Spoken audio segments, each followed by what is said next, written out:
Take a look at this, folks. If you're old enough, you might remember this is Sony's first ever Walkman, which launched in July of 1979. Now, take a look at this. 35 years later, a resurrection. The Japanese tech giant has unveiled the ZX1. It sold out in Japan when it launched, but is it enough to turn the fortunes of Sony around? I'm Ramy Inocencio for Asia Today. Steve DeRose is Deputy Head of Asia Pacific Corporate Ratings at Fitch in Sydney and joins me right now. Now, Steve, Sony logged a $1.3 billion loss in the last fiscal year through March. Now, is this Walkman something that can help it out? Afternoon, Ramy. Well, clearly this is a niche product and in itself is not going to turn around Sony's credit rating. However, it is an interesting development.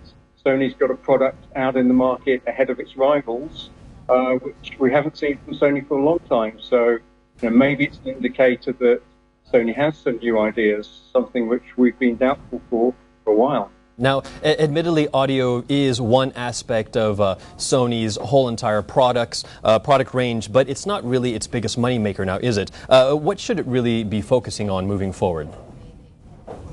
Sony should be focusing on anything where it can make a profit. The company's struggling. Very few of its products are clear leaders in its field. The company's forecasting a loss for this year. We think even in the next financial year, the consumer electronics business is going to struggle. It's working hard in the TV sector. It's hived down its TV business into a separate subsidiary to try and improve accountability and profitability. You've got to remember that business lost money for 10 years. Whether they can turn that around or not, I don't know. Now, I'm curious about the wisdom of the pricing of the ZX1. It retails for $700 US. Now, Sony's sound product planner had this order from above. The message for our designers and engineers was, please create a good product without worrying about the cost. Do you think that is actually a wise directive? Well, I don't think it's a bad strategy for this device because this device is not going to be a mass market device. As I said, most people are still happy with the sound quality from their existing device.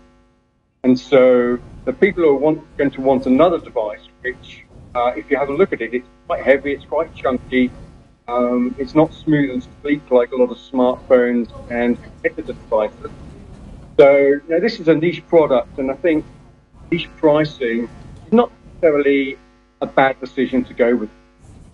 Right, it's carved from a single block of aluminum from what I've read as well. It has 128 gigabytes of memory there for the audio file. Looking ahead, what's in store for Sony's credit rating from Fitch? Well, we still have Sony on a negative outlook, which means there's a possibility that the rating may get downgraded further.